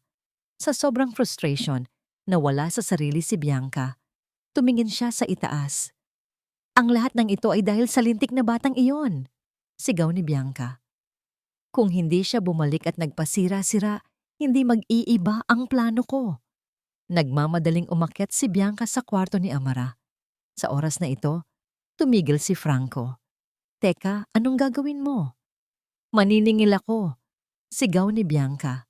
Sa kwarto ni Amara, takot na takot ang bata. Rinig na rinig niya ang kaguluhan sa ibaba, ang sigaw at pagmumura ni Bianca. Yakap-yakap niya ang kanyang manikang si Tik-Tik, nakatingin sa nakasarang pinto. Biglang bumukas ang pinto ng malakas. Pumasok si Bianca. May mabigat na vase na hawak sa kanyang kamay. Ang kanyang mukha ay hindi na mukha ng tao. Isa na itong halimaw na puno ng galit at kasamaan. Amara, nasaan ang cellphone ng tatay mo? May kinuha ka, di ba? Magnanakaw. Sigaw ni Bianca. Ang boses ay garalgal. Wala po akong kinuha. Iyak ni Amara. Nagsiksikan siya sa sulok ng kama. Wala? Sinungaling. Sinugod ni Bianca si Amara. Hinablot niya ang manyikang si Tik-Tik at inihagis ito ng malakas sa sahig. Pagkatapos, sinunggaban niya ang braso ng bata at pilit itong pinatatayo. Dahil sa tatay mo walang pera dito, ikaw ang magbabayad. Titingnan na sana ni Bianca ang bata. Sa hotel, napanood ni Lorenzo ang lahat. Ang paghampas ng manika, ang pagsigaw, ang paghila sa anak niya. Narinig niya ang bawat salita. Mahigpit na napakapit si Lorenzo sa remote control. Ang kanyang mga ugat ay tila puputok na sa galit. Hindi na siya makakapagpigil. Kinuha niya ang cellphone at idinial ang numero ng head of security. Ngayon na, pasukin niyo na ang bahay. Child abuse at attempted murder. Hindi na ako magpapapigil. Dali. Sa bahay akmang titingnan ni Bianca si Amara. Nag-angat siya ng kamay. Ang kanyang muka ay lapit na lapit sa muka ng bata. Parang isang ahas na handa ng tumuklaw. Mamatay ka na sana! Sigaw ni Bianca. Ngunit bago pa man dumapo ang kanyang palad sa pisngi ni Amara, narinig ang malakas na kalabog ng pinto sa ibaba, kasabay ng tunog ng mabibigat na yabag ng mga bota. Napatigil si Bianca. Lumabas ang mga mata niya sa gulat. Pulis! Nandito ang pulis! Sigaw ni Franco mula sa ibaba. Hindi na sinaktan ni Bianca si Amara. Nilingon niya ang pinto. At sa oras na yon, nakita niya si Lorenzo na nakatayo sa may pinto, kasama ang 2 pulis na nakabantay sa kanya. Ang mga mata ni Lorenzo ay nakatingin sa kanya, puno ng pagkasuklam. Hindi na siya ang bulag na asawa. Siya na ang tagapaghatol. Nanatiling nakatayo si Bianca sa loob ng kwarto ni Amara. Nakanganga ang bibig. Tila hindi makapaniwala sa nakita. Hindi ang pulis ang nakapagpatigil sa kanya, kundi si Lorenzo. Ang kanyang asawa na dapat ay nasa Singapore, ngayon ay nakatayo sa may pinto, parang isang anino mula sa impyerno. And Enzo? Nanginginig ang boses ni Bianca. Walang salitang lumabas sa bibig ni Lorenzo. Ang kanyang mukha ay matigas. Tiningnan niya si Amara na nakatungo sa kama, umiiyak. Pagkatapos, tiningnan niya ang basag na vase sa sahig at ang sirang manikang si Tik-Tik na nakakalat sa tabi ng mga piraso ng salamin. Tumalikod si Lorenzo sa mga pulis. Dumiretso siya kay Amara. Ang kanyang mga hakbang ay mabibigat, puno ng determinasyon. Nag-umpisa nang mag-react si Bianca. Sumugod siya at hinawakan ang braso ni Lorenzo. Hon, huwag ka maniwala sa kanya. Si Amara, siya ang may problema. Nagwawala siya. Gusto niyang saktan ako. Ako ang biktima. Sigaw ni Bianca, ang kanyang boses ay tila isang sirang plaka na paulit-ulit. Hindi man lang tiningnan ni Lorenzo ang asawa. Marahas niyang inalis ang kamay ni Bianca sa kanyang braso. Wala kang karapatang hawakan ako. Malamig at matalim na wika ni Lorenzo. Parang boses ng isang estranghero. Lumuhod siya sa harap ni Amara. Hindi niya inalintana ang dumi o ang salamin. Amara, anak. Ang boses ni Lorenzo ay garalgal, puno ng pagsisisi. Si Papa ito. Ligtas ka na. Safe na tayo. Niyakap niya ng mahigpit ang bata. Sa una, nanigas si Amara. Ang katawan niya ay hindi pa rin makapaniwala. Pero nang maramdaman niya ang init ng yakap ng kanyang ama, ang pagmamahal na matagal na niyang hinahanap, unti-unting lumambot ang kanyang katawan. Papa! Papa! Nandito ka na! Humagulgol si Amara. Ang kanyang iyak ay hindi na iyak ng takot, kundi iyak ng kaligtasan. Samantala, lumapit ang 2 pulis at hinarap si Bianca. Mrs. Manlapas, you are under arrest for child abuse and attempted theft. Seryosong wika ng isang pulis. Ako? Magnanakaw? Nababaliw na ba kayo? Tumawa si Bianca ng malakas, pero ang tawa niya ay parang hysterics. Ako ang asawa niya, at ang lalaking yan, niloloko niya lang ako, ang bata na yan. Tumahimik ka! Sa unang pagkakataon, sumigaw si Lorenzo, at ang kanyang sigaw ay parang kulog sa buong mansyon. Tumayo si Lorenzo at hinarap si Bianca. Mula sa kanyang bulsa, inilabas niya ang isang maliit na recording device, ang matagal nang nakatagong katotohanan. Ibinato niya ito sa paanan ni Bianca. Huwag ka nang magsinungaling, Bianca. Mariing wika ni Lorenzo. Narinig ko ang lalahat, ang bawat salita mo, ang plano mo kay Amara, ang blueprint, ang mga kasinungalingan mo. Hindi lang ako bumalik para hulihin ka. Bumalik ako para ipakita sa iyo ang salamin ng katotohanan. Biglang pumasok si Franco mula sa labas ng pinto ng kwarto. May dugo sa labi. Nahuli pala siya ng mga security guard at pulis sa hagdan. Bianca, hindi ko alam na may recording device. Sigaw ni Franco at sa isang iglap, tinalikuran niya ang babae. Ako ang biktima rito. Niloko niya ako. Hindi ako kasali sa plano niya sa bata. Ang pagtataksil ni Franco ay ang pangalawang para kay Bianca. Ang mukha niya ay parang naubusan ng lahat ng kulay. Sa isang kisap mata, ang kanyang plano, ang kanyang pera, ang kanyang kasintahan, at ang kanyang asawa ay nawala. Hindi! Akin ang bahay na to. Akin ang pera. Hindi niyo ako pwedeng arestuhin. Sigaw ni Bianca. Ngunit huli na ang lahat. Kinuha na ng pulis ang kamay ni Bianca at isinuot ang posas. Nang akmang lalabas na sila ng kwarto, sinubukan ni Bianca na lumapit kay Lorenzo. Enzo, pakinggan mo ako. Mahal kita. Sige na, patawarin mo ako. Gagawin ko ang lahat. Pakiusap ni Bianca. Pero tumalikod si Lorenzo. Lumuhod siya ulit sa harap ni Amara at hinaplos ang pisngi nito. Kunin niyo na siya. Utos ni Lorenzo sa pulis.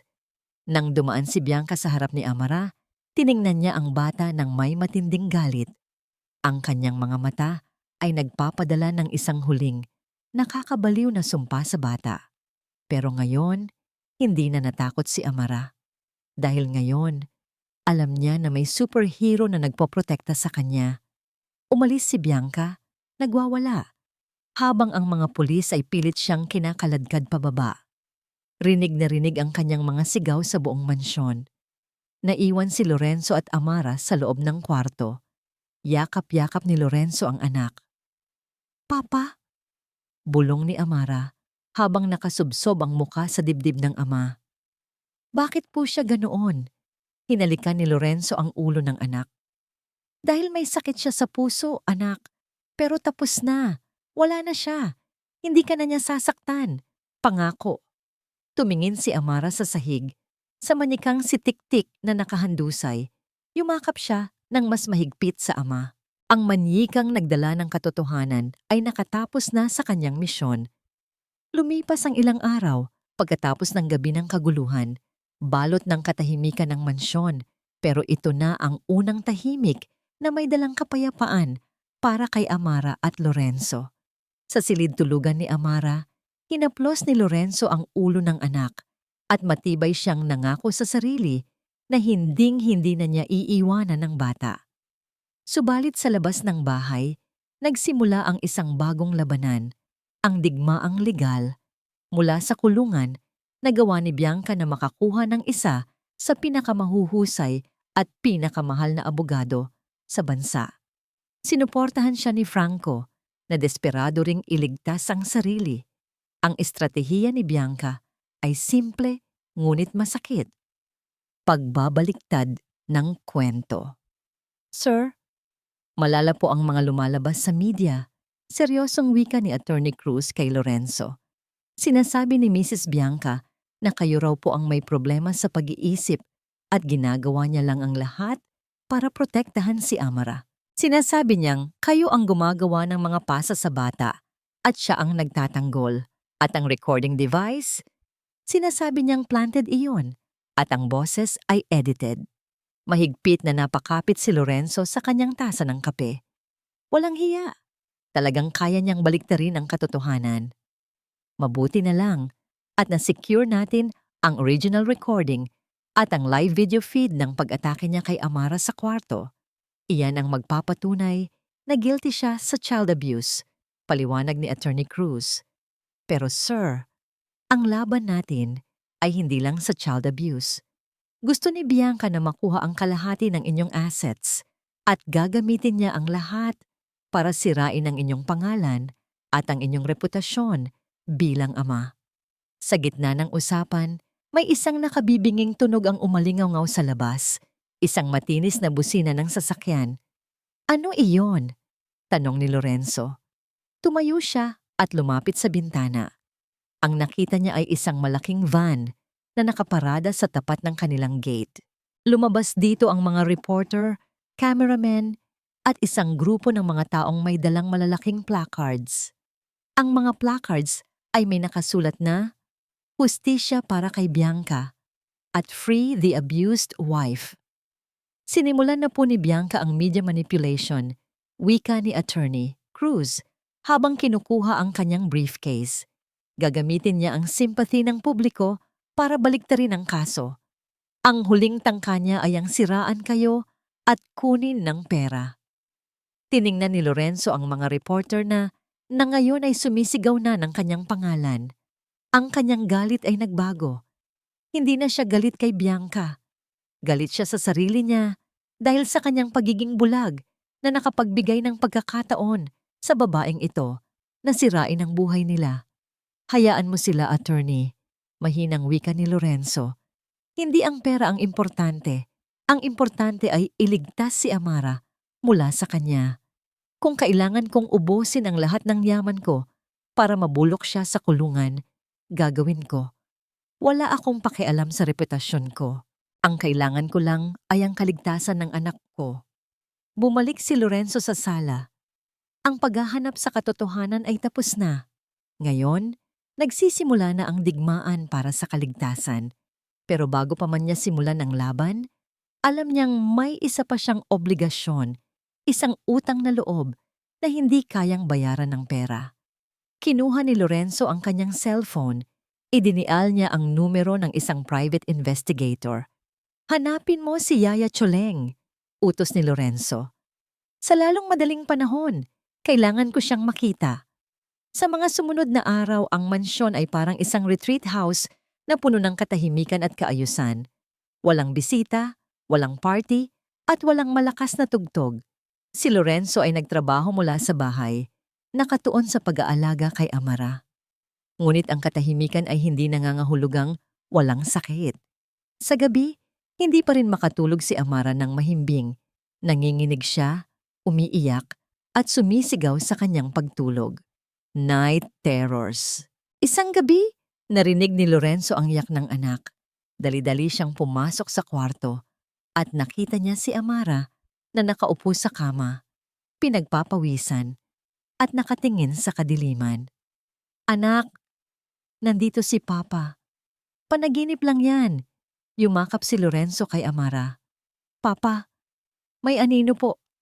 Bulong ni Amara habang nakasubsob ang mukha sa dibdib ng ama. Ang anino ni Mama Bianca. Sabi niya, babalik daw siya. Kukunin niya daw po ako. Dahan-dahang hinaplos ni Lorenzo ang buhok ni Amara. Sa loob ng kwarto, ang buong bahay ay balot ng katahimikan. Pero sa puso ng bata, may isang sigawan na hindi mapigilan. Huwag kang matakot, anak, wika ni Lorenzo. Ang pangako ni Papa, hinding-hindi na niya tayo malalapitan. Walang makakapasok dito. Ako ang magbabantay sa'yo. Dinala ni Lorenzo si Amara sa kanyang sariling kama.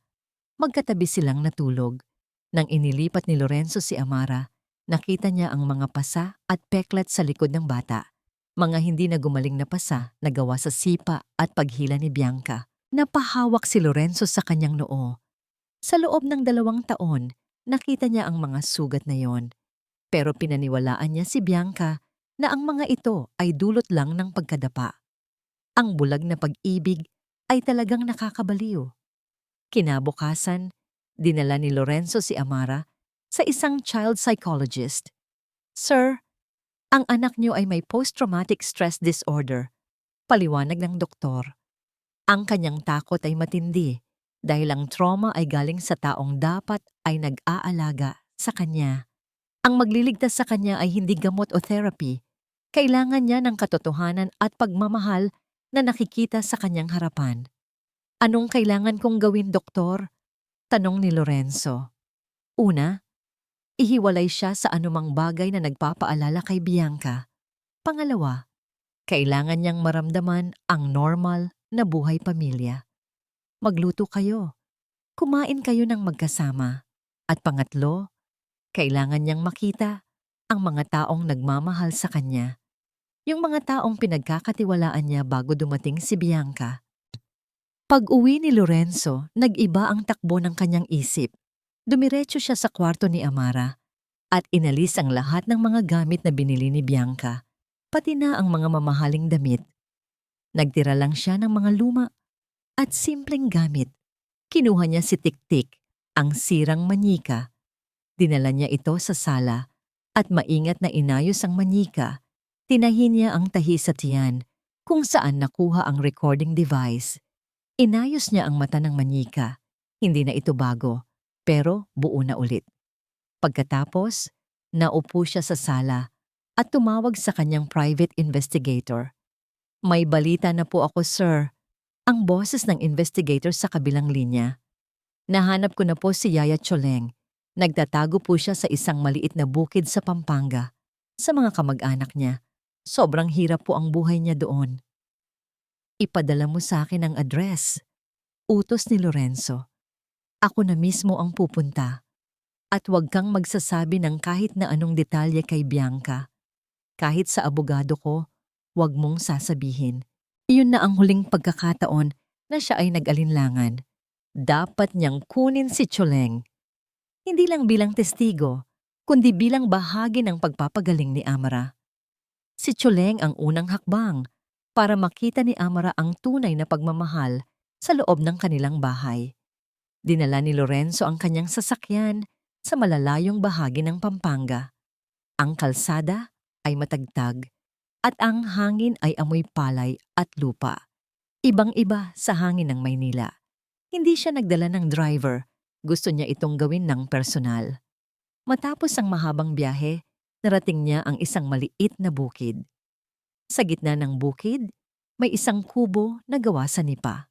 Sa gilid nito, nakita niya si Yaya Choleng. Nakasuot ng luma at maruming duster si Choleng. Nakatungo siya, abala sa pagtatanim ng kamote.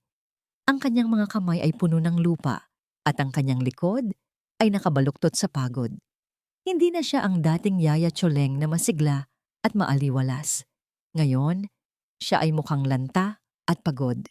Pinatay ni Lorenzo ang makina ng sasakyan, lumabas siya at dahan-dahang lumapit. Ang tunog ng kanyang mamahaling sapatos sa tuyong lupa ay umalingaw-ngaw. Narinig ni Choleng ang yabag. Tumayo siya, nagulat at tiningnan ang lalaking papalapit.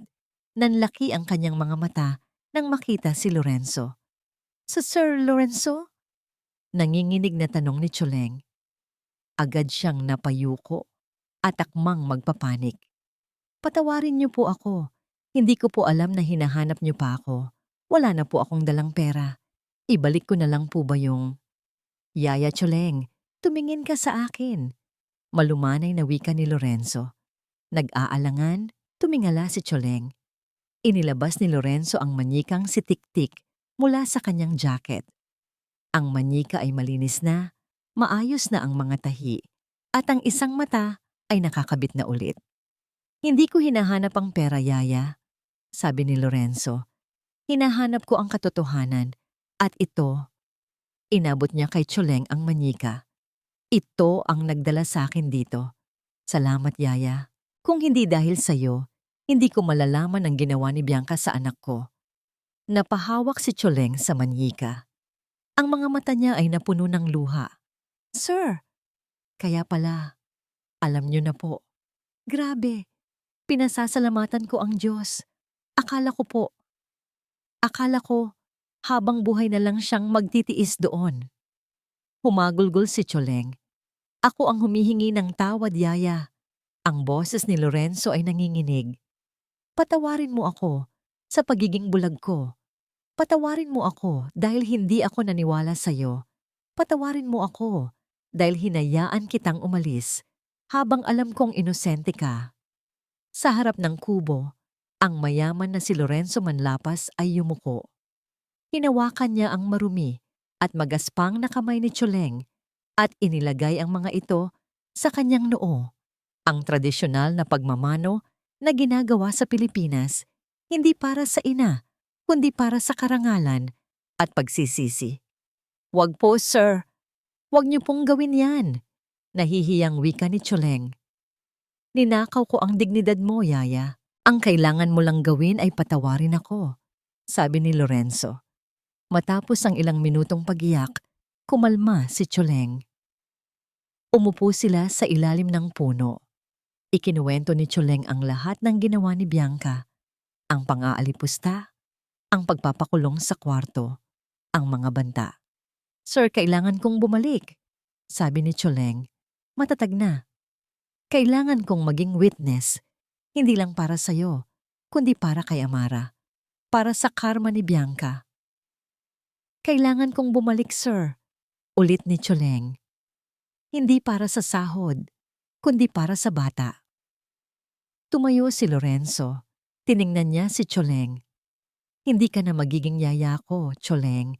Simula ngayon, babayaran ko ang lahat ng naitulong mo sa pamilya ko. Ikaw ang magiging mayordoma ng bahay. Magiging parang lola ka ni Amara. Hindi mo na kailangang magtrabaho sa bukid. Sa Maynila, may bagong bahay ka na.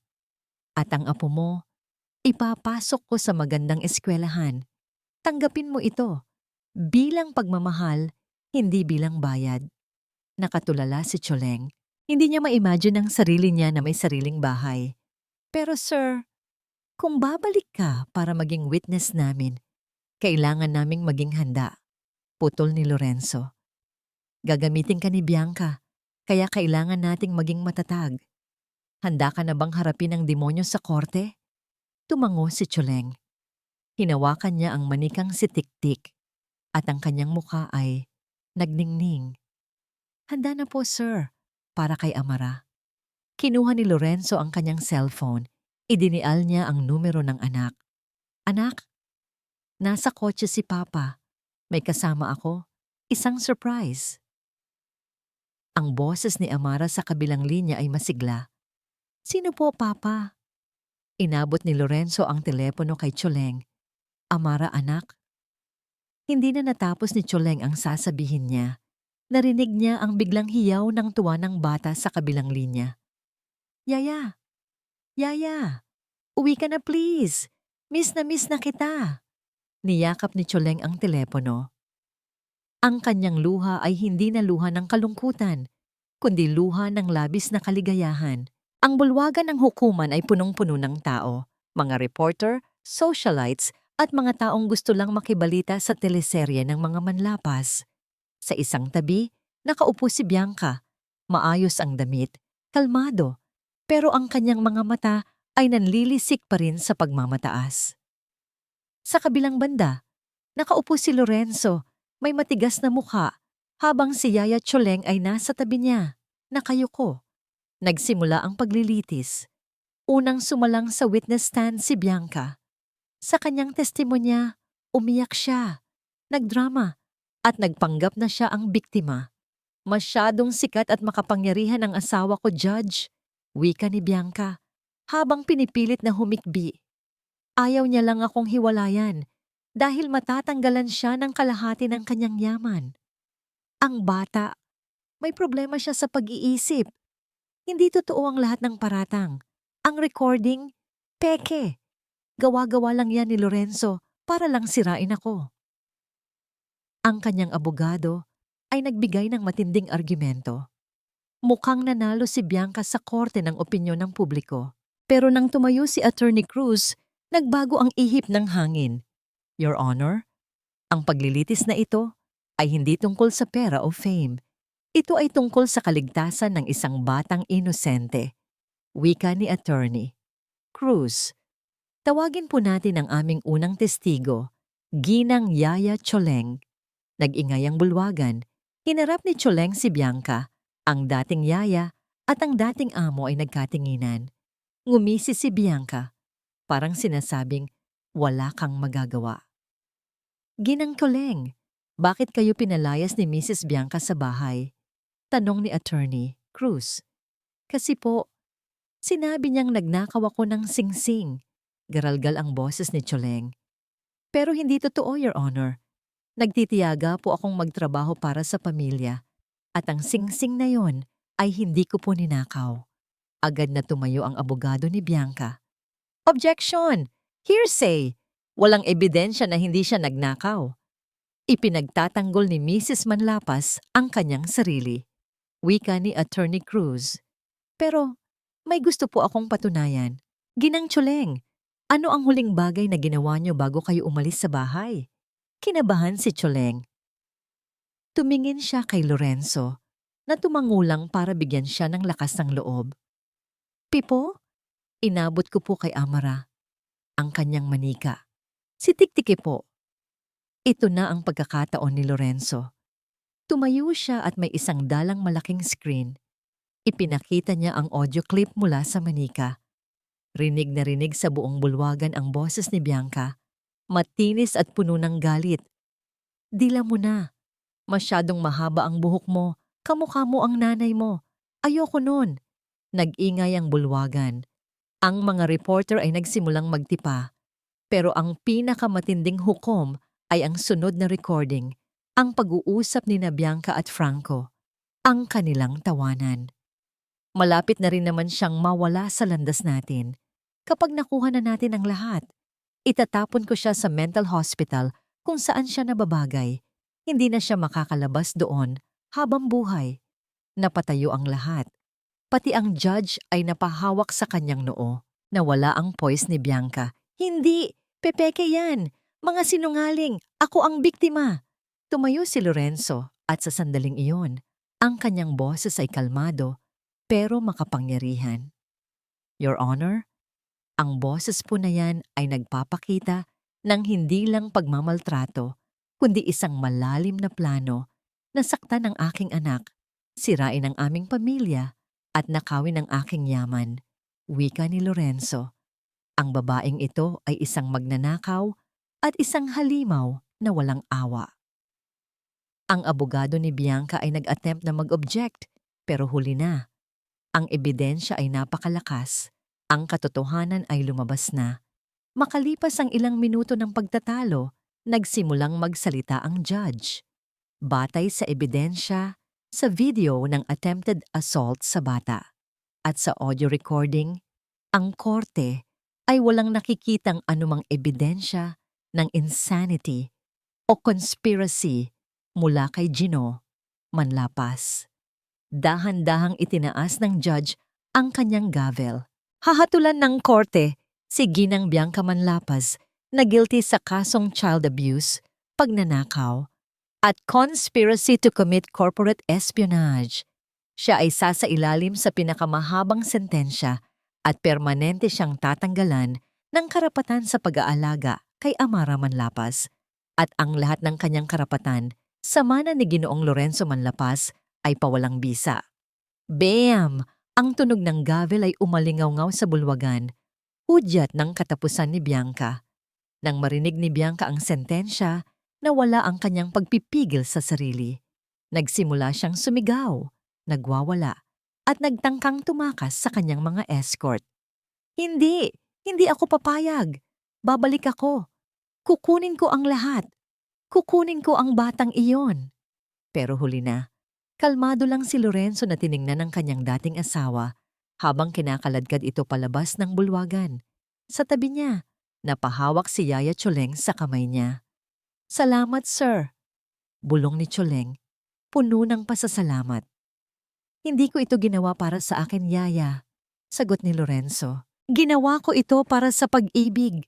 Lumipas ang 6 na buwan mula nang hatulan si Bianca. Ang dating mansyon ng mga Manlapas ay muling nabuhay, pero ang buhay na ito ay hindi nabalot ng mamahaling gamit at pekeng ng ngiti. Ito ay napuno ng simpleng pag-ibig at tawanan.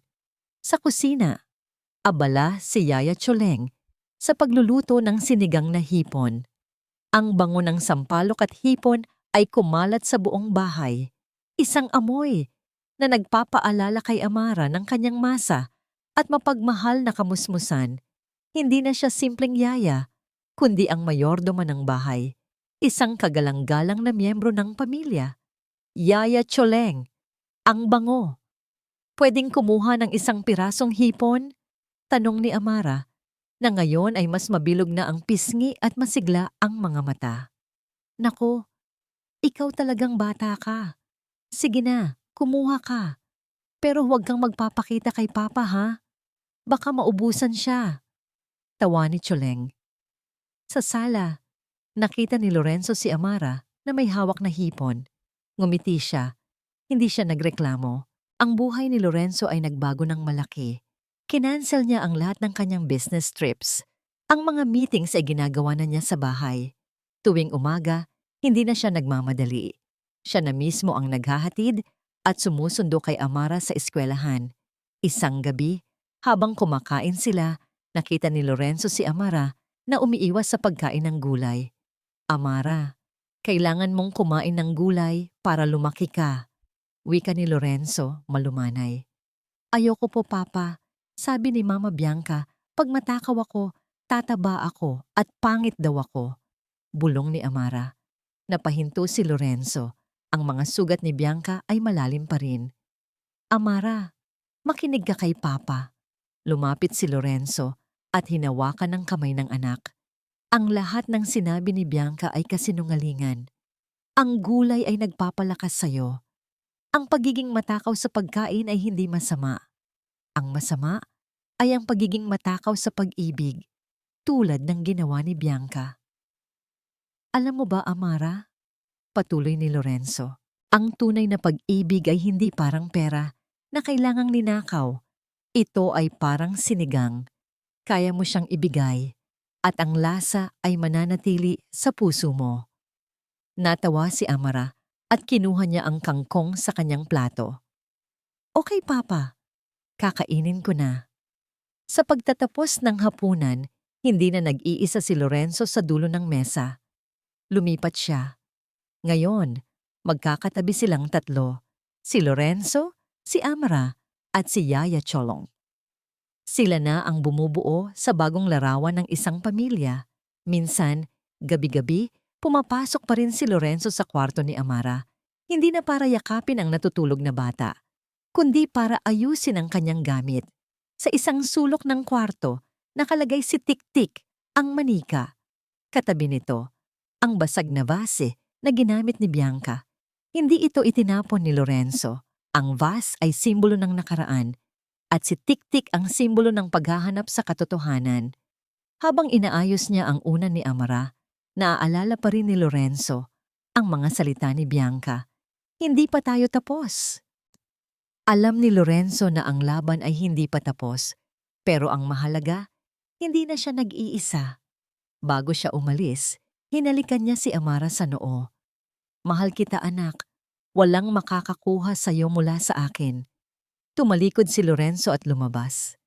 Sa hallway, nakita niya si Choleng na nag-aayos ng mga tuwalya. Yaya, salamat talaga. Hindi ko alam kung anong gagawin ko kung wala kayo. Wala iyon, sir. Ngiti ni Choleng. Masaya akong makita si Amara na tumatawa ulit. Wala nang mas mahalaga pa riyan. Ngunit may isang tanong na gumugulo sa isip ni Lorenzo. Isang tanong na kailangan niyang itanong. Yaya, paano kung bumalik siya sa korte? Nilingon ni Choleng si Lorenzo. Ang kanyang mga mata ay matatag. Hindi na siya kailangan bumalik, sir, wika ni Choleng. Dahil ang karma ay nasa loob na niya. Ang pinakamalaking parusa kay Bianca ay ang mabuhay na walang pag-ibig at walang kayamanan. Hayaan niyo na po siya. Focus na po tayo sa atin. Isang taon na ang lumipas. Sa sementeryo ng Loyola Memorial Park, tahimik na nakatayo si Lorenzo, Amara at Yaya Choleng. Ang simoy ng hangin ay presko. Nasa harapan nila ang puntod ni Clarissa, ang namayapang asawa ni Lorenzo at tunay na ina ni Amara. Ang mga bulaklak sa puntod ay sariwa. Si Amara, na ngayon ay mas matangkad at mas masigla, ay may dalang isang maliit na bagay. Mama Clarissa, malambing na wika ni Amara, habang inilalagay ang isang malinis at maayos na manikang si Tik-Tik sa harap ng puntod. Salamat po at binantayan niyo ako. Hindi na po ako natatakot at hindi na po ako sinasaktan. Ngumiti si Amara. Ang kanyang nangiti ay parang sikat ng araw, malinis at totoo. Mama, may superhero na po ako ngayon. Si Papa po at si Yaya Choleng po. Mahal na mahal ko po kayo. Napatingin si Lorenzo kay Yaya Choleng. Ang matanda ay tumangulang habang pinipigilan ng luha. Hindi na siya simpleng yaya. Siya na ang lola ng bata, ang sandigan ng pamilya. Clarissa, bulong ni Lorenzo habang hinahawakan ng puntod. Patawarin mo ako dahil naging bulag ako. Pero salamat sa'yo dahil ang pagmamahal mo ang nag-iwan ng isang ebidensya na nagligtas sa anak natin. Makakapagpahinga ka na ng payapa. Aalagaan ko siya. Hinding-hindi ko na siya papabayaan. Nang umalis sila, sumagot si Choleng sa tanong na iniwan ni Lorenzo noong nakaraang taon. Sir, alam niyo po ba ang pinakamalaking parusa kay Bianca? Tanong ni Choleng. Ang kulungan, Yaya? Umiling si Choleng. Hindi, sir. Ang kulungan ay parusa ng katawan. Ang tunay na parusa niya ay ang mabuhay sa loob ng kulungan habang pinapanood niya sa TV na kayo ay maligaya. Habang pinapanood niya na nawala sa kanya ang pag-ibig, pera at pamilya. Iyan ang karma. At paano naman ang tungkol kay Amara? Tanong ni Lorenzo. Ang mga sugat niya, gagaling pa ba? Ngumiti si Choleng. Tiningnan niya si Amara na tumatakbo sa damuhan. Hinahabol ang isang paru-paro. Gagaling ang lahat, sir. Ang healing ni Amara ay hindi galing sa gamot. Galing ito sa kanyang puso na napununan ng pagmamahal. Natuto siyang magtiwala muli. Natuto siyang magmahal ulit. Iyan ang kapangyarihan ng pamilya. Hinawakan ni Lorenzo ang kamay ni Amara at ang kamay ni Choleng. Naglakad silang tatlo palabas ng sementeryo. Sa bawat hakbang, naramdaman ni Lorenzo ang bigat ng kanyang mga pagkakamali, pero naramdaman din niya ang kapayapaan at lakas ng kanyang pamilya. Sa huling pagkakataon, tiningnan ni Lorenzo ang kanilang tatlo. Siya, ang kanyang anak, at ang matandang babae na nagbigay ng katotohanan. Hindi na siya ang lalaking laging naghahanap ng kaligayahan sa trabaho. Ngayon, alam na niya kung saan ito matatagpuan. Ang tahanan ay hindi ang malaking bahay. Hindi ito ang yaman o ang pangalan. Ang tahanan ay kung saan naroon ang pusong nagmamahal, nagpapatawad at nagpoprotekta. At sa wakas, nahanap na nila ang tunay na tahanan. At dito nagtatapos ang kwento ni na Lorenzo, Amara, Bianca at Yaya Choleng.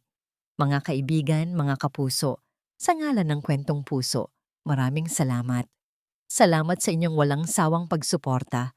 Salamat sa pag-abot sa huling pahina ng ating kwento. Sa bawat pag-iyak, pagtawa at pag-antay, kayo ang naging kasama ko sa paglalakbay na ito. Hindi ko maikakaila. Ang paggawa ng kwentong ito ay naging isang emotional na roller coaster para sa akin. Ang pinakamahirap na bahagi, siguro, ang mga eksena ng pang-aabuso, ang pagdurusa ni Amara. Sa mga sandaling iyon, pakiramdam ko ay dinadala ko ang lahat ng sakit sa mundo. Pero sa kabila ng lahat, naging inspirasyon ko ang kwentong ito. Inspirasyon ng katotohanan, ng pag-asa, at ng walang katapusang pag-ibig na kayang gawin ng isang pamilya. Ang kwentong ito ay hango sa maraming karanasan ng mga taong nakapaligid sa atin. Mga karanasan na minsan ay nagpapahirap sa atin, pero nagtuturo din sa atin na maging matatag, magmahal, at maniwala sa kapangyarihan ng puso. Sa huli, ang kwento ni na Lorenzo at Amara ay nagtuturo sa atin na ang tunay na tahanan ay hindi ang malaking bahay. Ito ay kung saan naroon ang puso na nagmamahal, nagpapatawad at nagpoprotekta. Tulad ng isang munting apoy na nagliliwanag sa dilim o isang binhing naghahanap ng araw. Alam kong marami sa inyo ang nagkaroon ng kanya-kanyang reaksyon sa pagtatapos ng kwento. May mga nagalit kay Bianca, may mga naawa kay Amara, at may mga nagtatanong kung bakit hindi binigyan ng mas mabigat na parusa ang kontrabida. Pero para sa inyo, ano sa tingin nyo ang tunay na parusa? Sa pagtatapos, nais ko kayong hikayatin. Kung nagustuhan nyo ang kwento, huwag kayong mag-atubiling mag-iwan ng komento, mag-like, at i-share ang video na ito. Ang inyong mga salita ay nagbibigay sa amin ng lakas at inspirasyon. Muli, maraming salamat sa inyong lahat.